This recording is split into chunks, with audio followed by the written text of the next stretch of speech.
Greetings, ladies and gentlemen. Welcome to the official CD Projekt Red Disaster Podcast. Today, I'm joined by Eric. Hi, everyone. I'm sorry in advance for all the hot takes that you're going to hear today. And Tempcast regular, Steven. Yo. And they call me the Alan John. Today, we're starting off, this entire week. This is CD Projekt Red's terrible, horrible, no good, very bad week. So many things have went wrong with this company in the past 7 days. We could record 2 podcasts about it. We just didn't have enough time for all the other stuff. We are going to talk about some stuff in the end a little bit, but most of this podcast is just going to be rants, controversial hot takes about CD Projekt Red, about GOG, about the Chinese Communist Party. I don't even really know where to start with this. Steven, do you have any idea where we should begin with? Let's go in chronological order. So the first, I'd say the biggest controversy with Cyberpunk after its release was the epilepsy stuff that came out. So a couple days after its release, Game Informer's review came out, and I don't believe it was the reviewer who had this issue, but there's someone on Game Informer's staff who's epileptic and found that there were many, many triggers for epileptic seizures in Cyberpunk. The clubs and the bars have a lot of neon and flashing lights in them. And Keanu Reeves' character, without going into details, there's always kind of a glitchy effect around him whenever you see him, which I guess those flickering lights can also be a big trigger. Another problem is there's a thing in the game called brain dances, where you have a little headset strapped in front of you and it plays... basically, you're kind of like going into a simulation when you have a brain dance on, but the way the game signifies that this is going to happen is it flashes red and white lights in your eyes, which is, according to this person from Game Informer, almost identical to the actual device neurologists use to induce seizures in people for diagnosis purposes. So that's obviously a problem. And then it's just, there's been a lot of things, even when I'm playing the game, I've noticed, like, a lot of transitions between scenes will have flickering red and white lights, or sort of a glitchy effect to note the transition of time and stuff like that.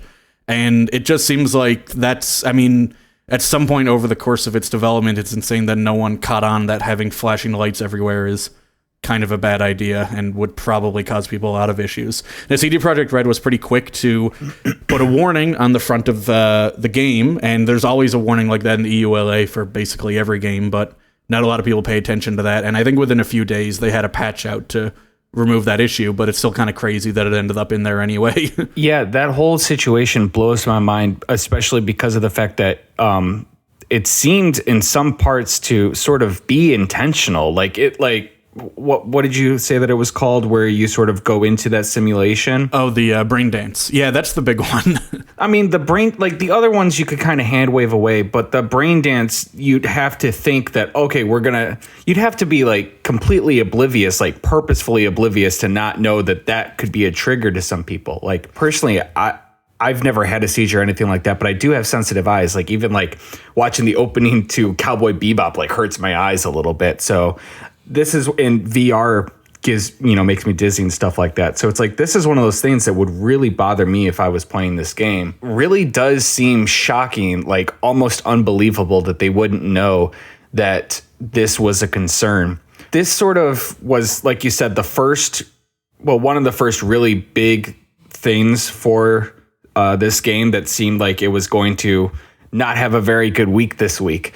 But that was before the game was released, and people, if I recall, were actually defending the game so much, and they were angry at the reviewer. They were making jokes about the fact that she had epilepsy. I believe so. Right? Or did you guys hear those jokes about that? Yeah. It's like, yeah, I did hear that. Yeah, it was pretty gross. But now that the game's out and it's cool to hate on it, they're like, oh yeah, well, fuck that problem. Whereas before they were like, this game could do nothing wrong before it came out. It's just like when everybody was complaining about this is getting delayed too much, and now they're like, well, why didn't they just delay it longer?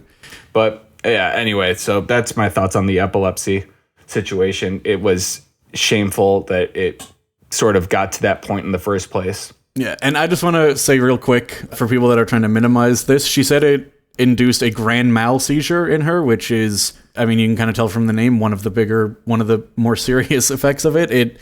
A grand mal seizure induces a loss of consciousness and violent muscle contractions in people. This wasn't a small thing. This is like what you think of when you think of stereotypical, like, seizing up from an epileptic fit. Yeah, the only thing I can say here is that epilepsy probably sucks. I mean, imagine not being able to play Cyberpunk. Well, that's the thing I have in common with epileptic people. I can't actually play Cyberpunk either. My PC can't run it. Being epileptic must really suck. Because, for example, can't watch Pokemon, like, completely. What else? The Simpsons? Can't watch that because that's got an episode. What can you do? Maybe you can play Last of Us Part 2.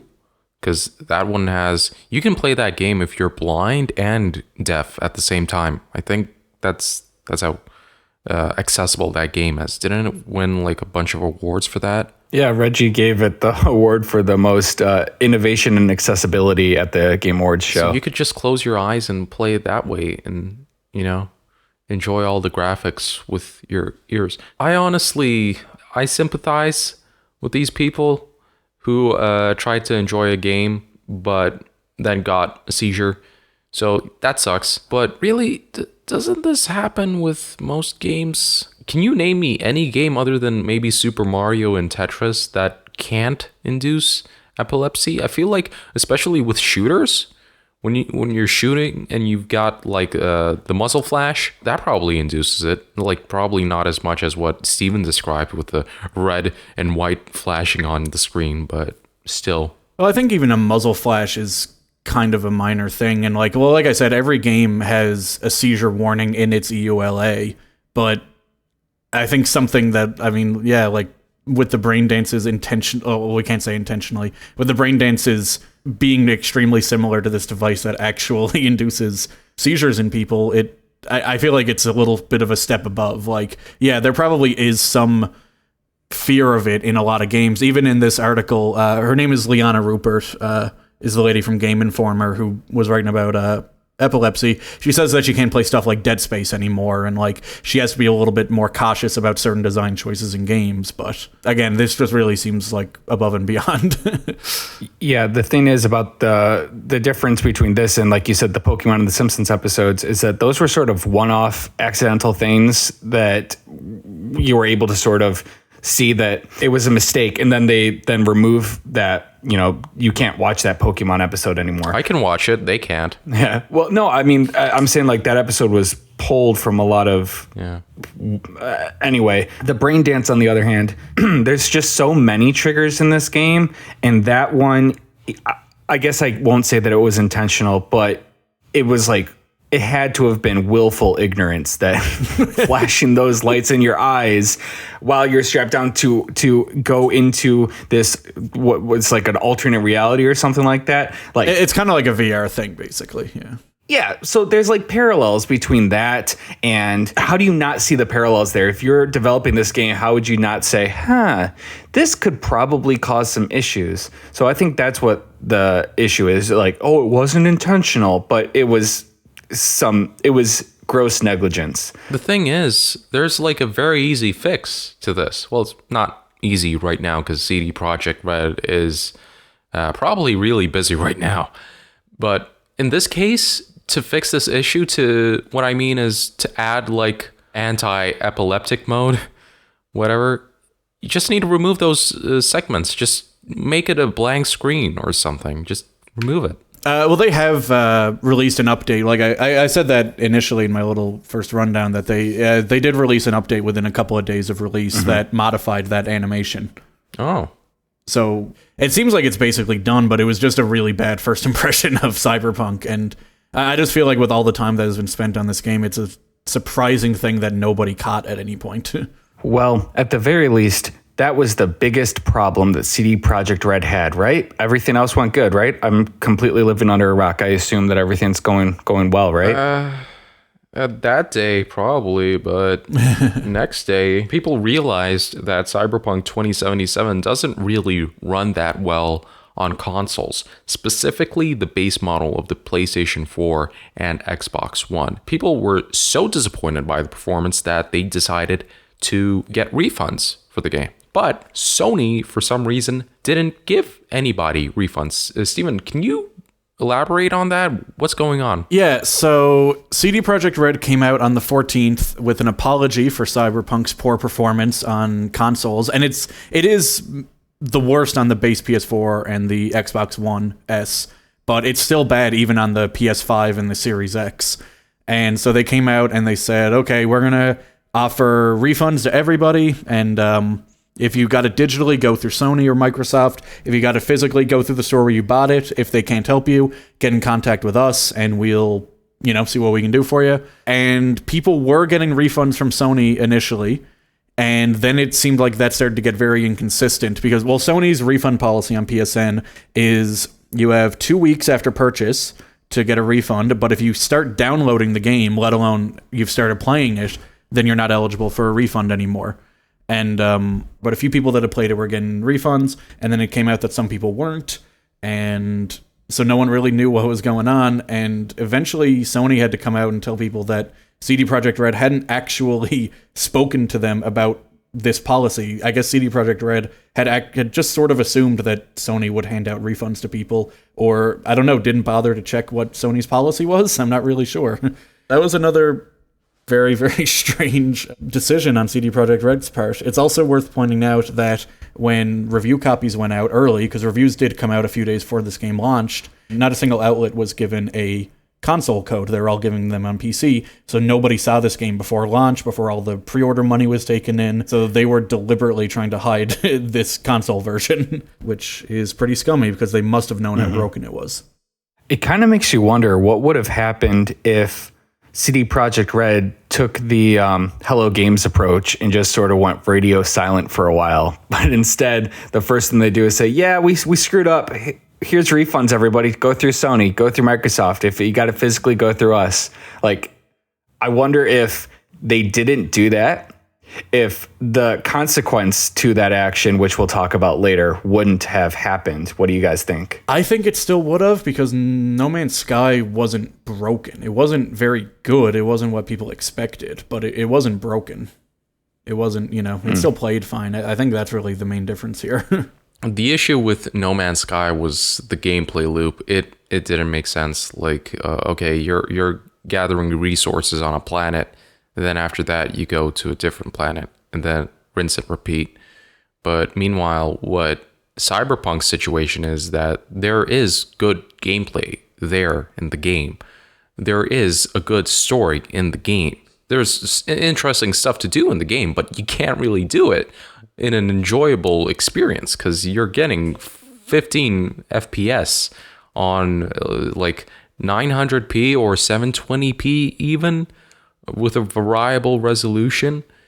So it's not an enjoyable experience, and I completely understand people refunding the game. It makes sense. I mean, I'm very close to refunding the game myself because this experience... Oh yeah, by the way, small update. The game actually works now.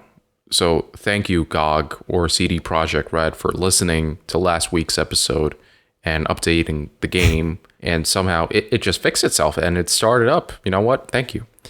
But game still runs like ass, like poop. It's not an enjoyable experience. At first, I was fooled because I started in my apartment and I was thinking, oh, this isn't that bad. This is like 40, 50 FPS. Okay, this is fine. It looks kind of sharp.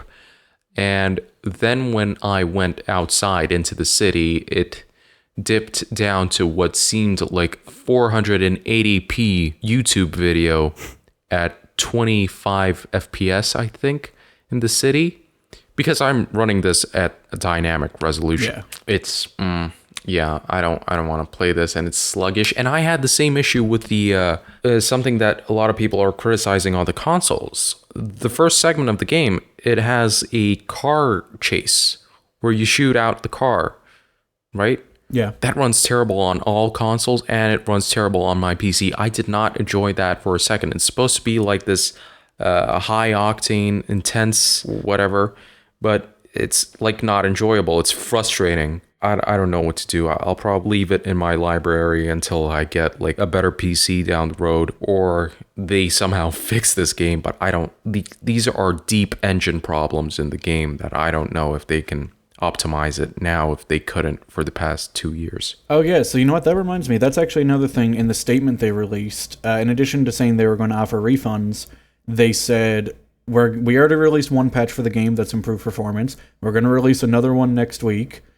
And we're going to release another large update in January and then another large update in February. So after hiding the console version of this game from people, they were then telling them their two options were either wait 2 months down the road to get the game that they paid for, or call customer support and be stuck on the phone with them for God knows how long, trying to get a refund for the thing you bought that they must have known was broken. I mean, I don't know if people remember, this game was delayed from November to December, and CD Projekt Red said that it was fine on everything except the base consoles, and they were just trying to get it ready for those versions.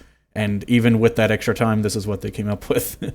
Yeah, this isn't fine at all. They should have, back in April when they first delayed it, they should have delayed it to spring 2021. Like, it should have been delayed by a year. They just wasted their nerves, their energy, with all the stress, with all the crunch time. You know, working for 7 days a week, 24/7, whatever. Yeah. I find it funny how angry people were about every single delay that they had. Again, the death threats that they were receiving. And now they're like, well, why didn't they just delay it longer? I was always on the camp. It's like delay it as long as possible, but you know, so that you avoid this kind of a launch. I don't know how much of the delay was because of, you know, internal CD Projekt Red deciding to delay it, or was it like Sony or Microsoft or anybody was like, no, you got to release this now. You know, you got to release it for December. I was going to say, I believe that pressure came from their investors, because when that delay happened from November to December, there was an investor call, and since they're a publicly traded company, that transcript was posted online, and there's a lot of people asking them, like, it's definitely going to come out in December, it's definitely going to come out in December, and they keep reiterating, like, yes, because that would move too much of our profits into 2021 and out of this quarter, and I don't remember the exact details, but they spent a lot of time assuring people that it had to come out then, and laying out all the financial reasons why they couldn't afford for it to not come out before the end of the year. And yet what ended up happening to their stock price, but it plummeted like 20% or something after release. It's just, I don't know. It was sort of a no-win situation for them, but now not only is their stock price way down and their investors not very happy, but now they no longer have the goodwill of the community who had so much faith in them after The Witcher 3 and things like that. So, oops. Yeah, and even I've been very vocal on this podcast about how much I love CD Projekt because of GOG, and I love DRM-free games and stuff like that. And they've really tanked their reputation in the last week or so. We'll get to that a bit later, but one quick question I want to ask Eric. Should I invest in CD Projekt right now? Does that make sense? Like, they're on the low, but, you know, then they'll release, like, Witcher 4 or whatever. Does that make sense, or should I? Not financial advice, but when the stock market is low and you think that it's going to go back up, you buy in. Is it like Bitcoin?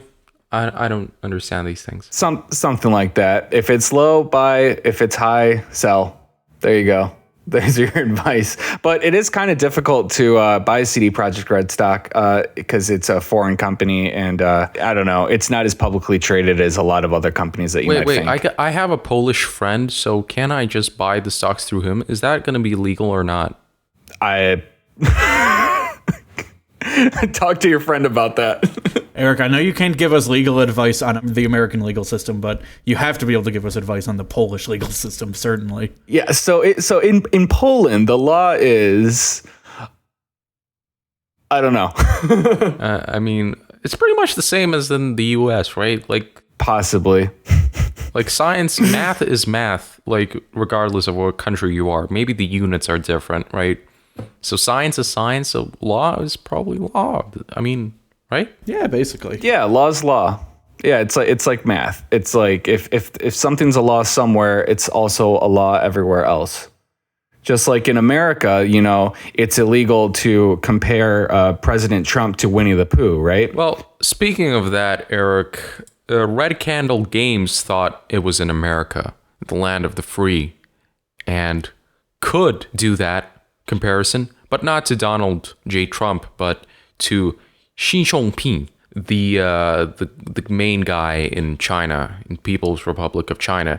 And turns out, no, they don't live in the land of the free. That's why Steam took their game down. This is Red Candle Games, and we're talking about Devotion, their indie horror game, which you probably would have never heard about if it wasn't for this controversy. Let's be real.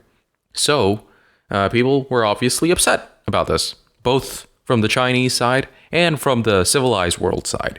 Because I wouldn't say that people were looking forward to this game, but they were mostly upset by the fact that Steam would take down a game because it hurts the feelings of a 60-year-old insecure Chinese man. So here's the thing. GOG is like an alternative to Steam because GOG is like basically, I think Steven put it correctly, it's the gamer's paradise because you have all these games, all these old games, they all work, they have no DRM. So it's basically, GOG is like the good guy and Steam's this evil corporate being. But that's actually Epic. But we're not going to be talking about that. Moving back. So Red Candle Games had to release their game on GOG.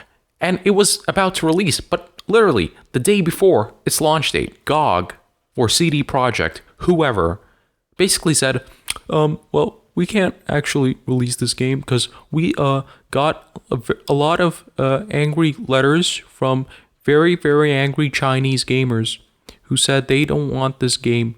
So instead of just putting the game on our stores and them not buying it, we decided to take down the game completely. Which is, that is such bullshit. GOG got the call. Their phone was like, hello? Which translates to, you better not put that fucking game up or else, you know what? No more Witcher in China. That's right. So, yeah, GOG, CD Projekt, whatever, sellouts. What can I say? This is just really disappointing from them. Like, I believe in free speech, and I think Polish people don't. So, I don't know. Take it away from that. So, here's an interesting thing. You said that their excuse was that they received many messages from Chinese gamers. But looking at their tweet here, they actually just said they received many messages from gamers. Is it possible? Let's be honest. Wait. No, but I've got a theory. Is it possible they're talking about the angry messages from Cyberpunk gamers, and this is in retaliation? It has nothing to do with censorship. They're saying, you don't like Cyberpunk, we're taking away Devotion as punishment. That's my theory. There's such a huge overlap between Cyberpunk fans and Devotion fans. Okay, maybe that one doesn't hold water. It is probably the censorship thing. I mean, Eric, you're a legal scholar. What do you think about this situation? Should we go to war with China to fight back against this? Because this is just getting ridiculous. Oh, God, that is such a loaded question. In my legal opinion, no, we shouldn't go to war with China. That'll be a dangerous thing to do. I will say this. I'm rather shocked that Steam and GOG would actually pull the game, despite the fact that the developers of the game apologized. They're like, oh, we're so sorry. We didn't realize that we were doing something that would be offensive to poor president of China. No. That's actually, it's even better than that. So the comparison, there was a poster in the game that compared him to Winnie the Pooh, and they removed it saying that there were technical issues that caused the poster. Mm-hmm. It was a glitch. They didn't mean to. Yeah, well, it was a boo-boo. Oh, bother. Xi Jinping has a small dick. Oh my God, I'm sorry. That's my Tourette's just showing up. Sorry about that. It's a technical issue. Yeah. You glitched out. You accidentally said a mistake.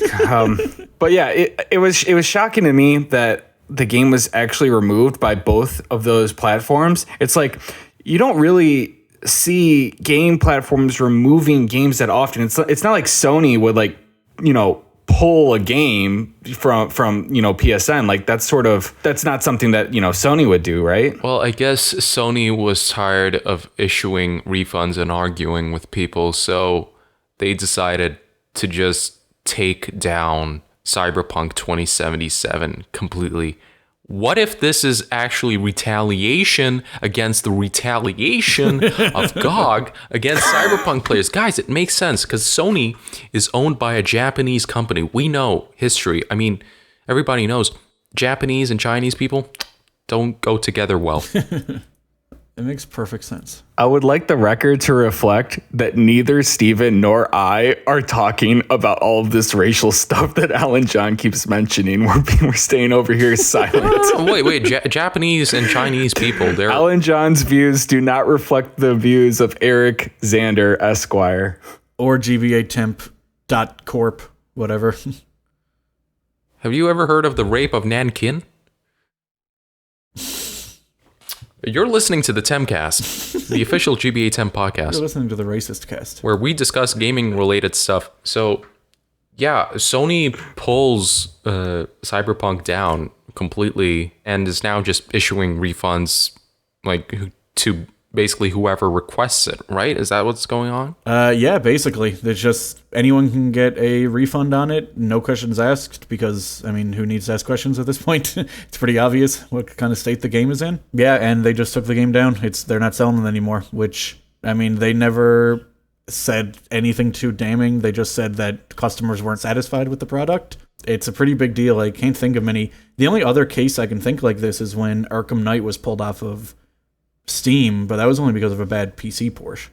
I guess it's kind of the opposite. This is a bad console port. It is exactly the opposite because people with super beefy PCs are playing it at 1080p 68 frames per second and saying that's good, that's normal. Yeah, it is really the complete opposite. But Arkham Knight released on PC like 8 months later, and it was a lot better. I mean, even I could run it, and it was pretty good. I didn't get any crashes at all. So, but then the hype, it just died down for that game, and nobody really cared that much when it came out for PC, unfortunately. And it's a shame because that game is legitimately really good, but it's bogged down heavily because of that stigma. I wonder if Cyberpunk is going to have the same legacy. Are people not going to look at the core story elements, the gameplay mechanics, and just going to remember, oh yeah, Cyberpunk, that's the glitchy ass game that had 10 FPS on the base PlayStation 4, and then Sony pulled it down completely. I think they probably will, honestly. Yeah. I think that's the way people remember No Man's Sky. It's the way people remember Fallout 76, which apparently has been getting better with some of its updates. I'm not even sure about that, but it seems to be, your first impression is the one that sticks. Yeah, even if CD Projekt Red fixes all of the problems in the game, which I really hope that they do, because I know that a lot of people actually still, despite all of the flaws, I know a friend who's playing it on a base PS4 and is enjoying himself. I'm like, oh, okay, well, good for you. So I'm hoping that over time they'll fix all these problems, but it's not going to stop the fact that this was the launch that they had. Apparently we're supposed to forget about No Man's Sky's launch, but I don't. It's literally the first thing that I think of when I think of No Man's Sky is all the horrible stuff that happened there. I'm just really excited for the Internet Historian's video on Cyberpunk 2077 when that comes out. That'll be 3 hours long. It's going to be amazing. What's interesting is the fact that Sony did pull this game, but Sony doesn't have the best quality control in general.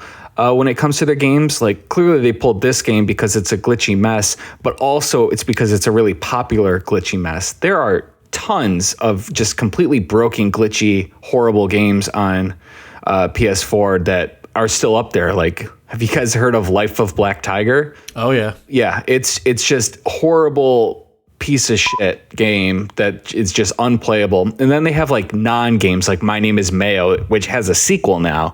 So it's I don't know, Sony's quality control isn't the best. So it's interesting that they're pulling this game and not, going through all of Skylight Free Range 2 Gashtuin, for example. Exactly. They're just sort of leaving all of that stuff. But It makes sense because this is a big hassle for them. Whereas Life of Black Tiger, it's like, you bought that, you're an idiot. So, that's on you. Yeah, you knew what you were getting into. Yeah. I mean, yeah, that's a very good argument, but I think it's not due to quality control. I don't think Sony is going to take down a game because it's low quality, because to each his own. Everybody can, I don't know, maybe some people can enjoy this kind of 15 FPS slideshow experience. I can't, personally. But I think it's mostly due to the refunds. Like, it's probably a huge hassle for them issuing every single refund, because you gotta call the bank, you gotta retransit the funds. It's a hassle, even for like a multi-million-dollar company like Sony. So it's probably best for them to just stop the sales completely until this is fixed. And because they said it's not a temporary thing, they said it's going to be like indefinite. Is that what they said? They said until further notice. So which would be indefinite, yeah. CD Projekt Red has said that they're working on updates and they're going to try and get it back up there as soon as possible, but who knows when that could be. Some people said this already, that Witcher 3 had somewhat of a similar launch, being very good and playable on the PC, but being quite glitchy and unoptimized on the PlayStation 4 and Xbox. And at the time when it released, we didn't even have the Pro consoles yet. Now, they fixed it after the fact, but you didn't have that backlash, and you don't have that legacy of Witcher 3 being a laggy game. Like, nobody talks about Witcher 3. Oh yeah, that game ran terribly when it launched on the PlayStation 4. No, nobody talks about that. But in Cyberpunk's case, it's just so severe, I don't think it's even gonna win Game of the Year next year on the TGAs. Yeah, I don't know. It's just, I think CD Projekt Red, they need to learn how to rein themselves in a little bit, because even with something like The Witcher, that game is so huge, and the main complaint I've heard from people about that game is that it's so big and there's so much content that you can't really get through it all. It's just too intimidating, or it just takes too long. And given all the delays with Cyberpunk, and I've been playing the game, I'm about 25, 30 hours in maybe, and there's just a ton of content thrown in there. Whether it's good or not, you just constantly have things thrown at you. And they just don't seem to be able to manage themselves or know what to cut, or I don't know. It seems to be a consistent problem with them, and some people have called them out on before. And I don't know, the people that are saying, Eric, you were just saying earlier, people were complaining that it was getting delayed too much, and now they're complaining that it was released. And I was kind of in your camp that it shouldn't. That I didn't necessarily care about the delays much. I wasn't dying to play this game, so the more they delay it, the better, I guess. But I also I understand people's frustration, because CD Projekt Red was in a lose-lose situation. They could have delayed it again and gotten a bunch of backlash, or released it like they did and gotten a bunch of backlash. But they put themselves in that lose-lose situation, because after 8 years and that many delays, they should have, and their experience making games like this, they should have some idea how to do it. They should have some idea how to manage their time and manage their people. And the fact that they can't, it's just hard to feel sympathy for them at this point. Oh, yeah. I feel you there. What's really interesting is the fact that it's being pulled from the PSN store, but it's presumably not going to be pulled from the Microsoft store. I actually saw a Reuters article that was talking about how CD Projekt Red is not in talks with Xbox about a possible withdrawal from the sale of the console version of Cyberpunk. CD Projekt Red's chief executive told Reuters that we're not in such discussions with Microsoft at the moment. So it appears, at least right now, that the game's still going to be on sale for Xbox. Of course, my joke in GBAtemp was that makes it officially a Xbox console exclusive. So good job, Microsoft. But they locked down Bethesda, and now they're getting this other one that people keep comparing to Bethesda's games. Yeah, they're killing it over here. This is actually where I'm leading to my new Alan John theory. Okay, listen up. Microsoft planned all of this. All right? Listen to me. Now, you remember when Cyberpunk was first announced, right? It was 2012, I think. They did a teaser trailer. Then it got forgotten. Development hell. Whatever. Scrapped. Then it got reanimated. Now, do you guys remember when it was shown to us again? Let me give you a hint. It was E3. Okay. Now, guess which company was presenting it. On what stage? It wasn't Sony, and it was definitely not Nintendo. It was on Microsoft's E3 presentation. That's right. That's when Cyberpunk 2077 got its second trailer. Now, if I was Microsoft and I wanted to purchase CD Projekt Red, this is what I would do. All right. I've already wasted all my money on ZeniMax. I've got like a couple billion left, right? Maybe like 10 million. So here's what I do. I put in my agents from 343 into CD Projekt Red, and they're going to do their best to make the game as unoptimized as possible. Their insider agents made Cyberpunk 2077 run like poop on the PlayStation 4. And then Sony's getting all these refunds, and they just have nothing better to do than to remove the game completely from the store. And as you have seen, as Eric mentioned previously, the stock price, it's falling down. It's fallen by 20%. It's going to fall even further after this Sony announcement. So you buy low, sell high. But Microsoft is not selling right now. It's going to buy. Yeah, that's right. When CD Projekt Red, it's going to hit the bottom. That's when Microsoft is going to crawl in with its billions and buy it out. And you know what that means. Cyberpunk 2077, best played on Xbox Series X and S. The Witcher Origins, Xbox exclusive. Cyberpunk 2, Xbox exclusive. What else? Oh, they don't have any franchise. Those are their two things. So yeah, this is how Microsoft wins, guys. This is how they do it. This is how they get exclusives. They're playing the game, right? They're real fucking players, right? So Sony better watch out. I mean, I don't know. This generation, it's heating up. But hey, that's just a theory. That's nice. Oh, and please don't take anything what I said seriously. For fuck's sake. I mean, are you stupid? Trying to find something about this. Bethesda actually did something similar to what Alan John was saying once. Didn't they get the original developer of Prey shut down and then buy out the entire studio after they shut down? But I can't find enough details to talk about that right now, so we'll skip by that. Yeah, it's just so interesting that, you know, it was taken off because the frame rate of the game, it just kept spelunking down. What a world we live in. What a Nindie world we live in. Hey, wait, what are we talking about again? Steven, did you hear about the Nindie world? You want to tell us about that? Yeah, so Nintendo ran an Indie World presentation this week. It was just a short 15-minute presentation detailing mostly games you probably haven't heard of before, just little indie games from around the world.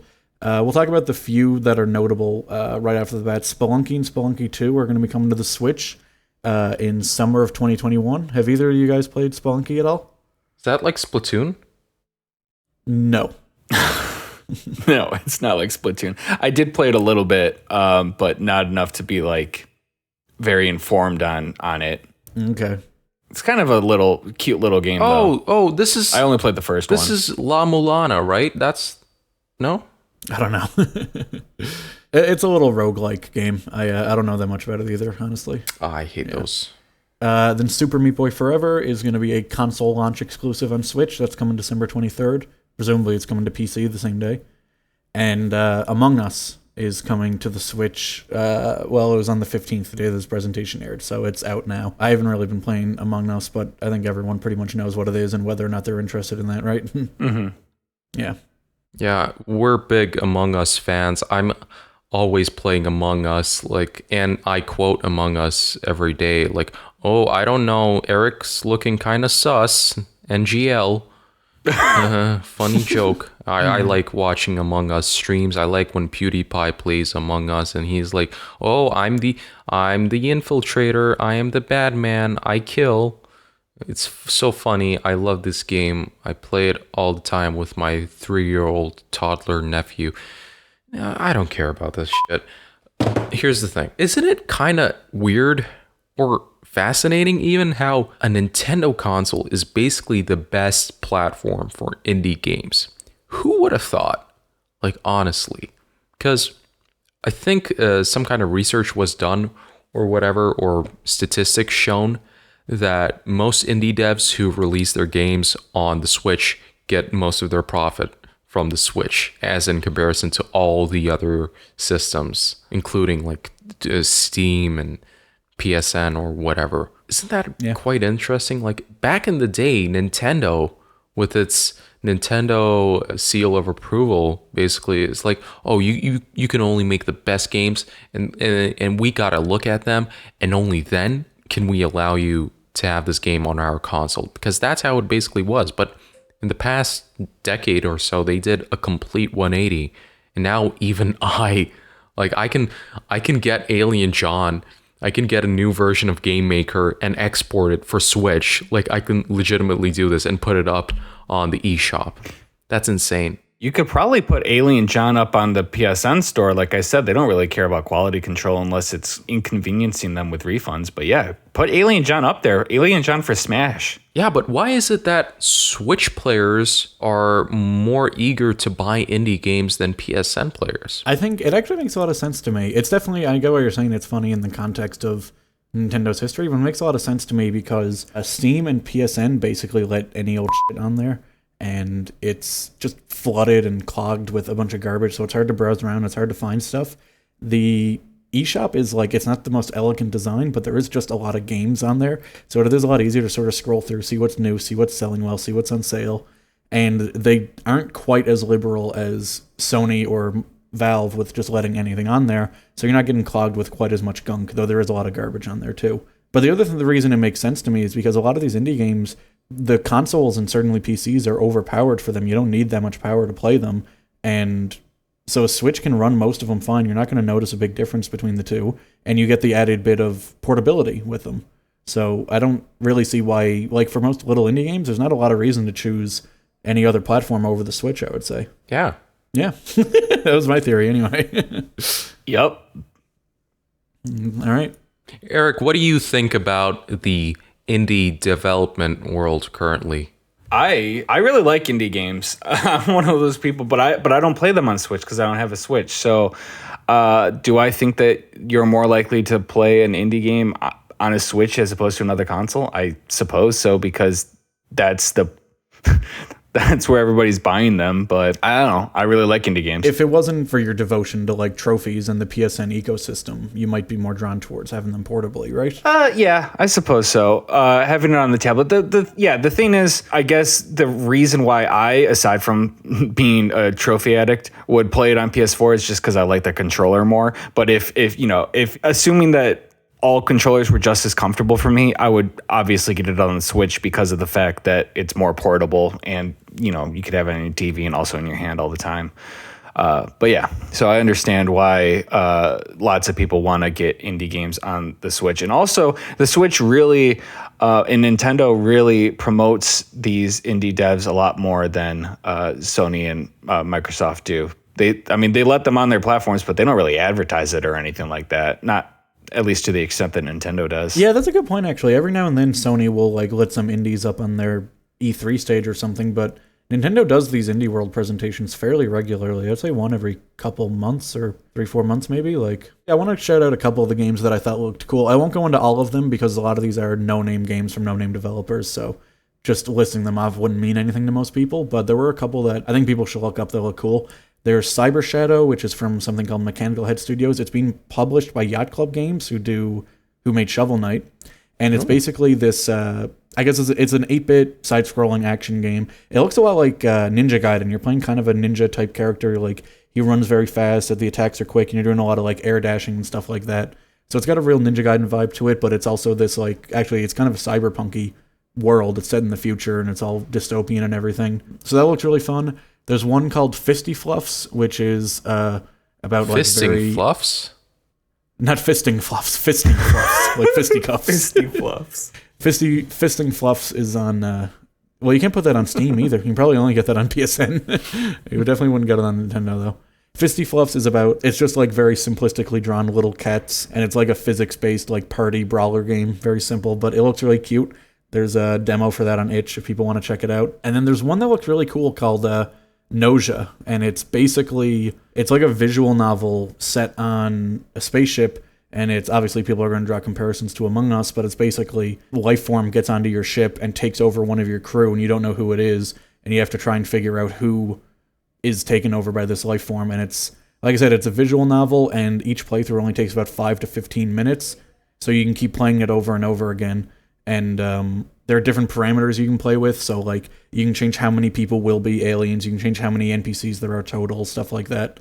And I guess the looping world and the replay sort of plays into the narrative based on some things that are in that trailer. So I don't know a ton about that one yet, but it looks really cool. That's one that I'm going to keep an eye on. Okay, great. Now, I think we have some time left for me to go on a 5-hour rant about Cyberpunk 2077. Okay, first of all, oh, hey, sorry, everybody. It looks like we're all out of time. That's the Tempcast. Be sure to like, comment, subscribe, follow us on all of everything, and Raid Shadow Legends. Use our code to download that. And that's it. This has been CD Projekt Red's terrible, horrible, no good, very bad week. Signing out. All I want to say is this game was in development before the PS4 even came out, so... Hey, we're done. Okay, just fucking drop it, okay? We'll talk about it next time. Will you just relax?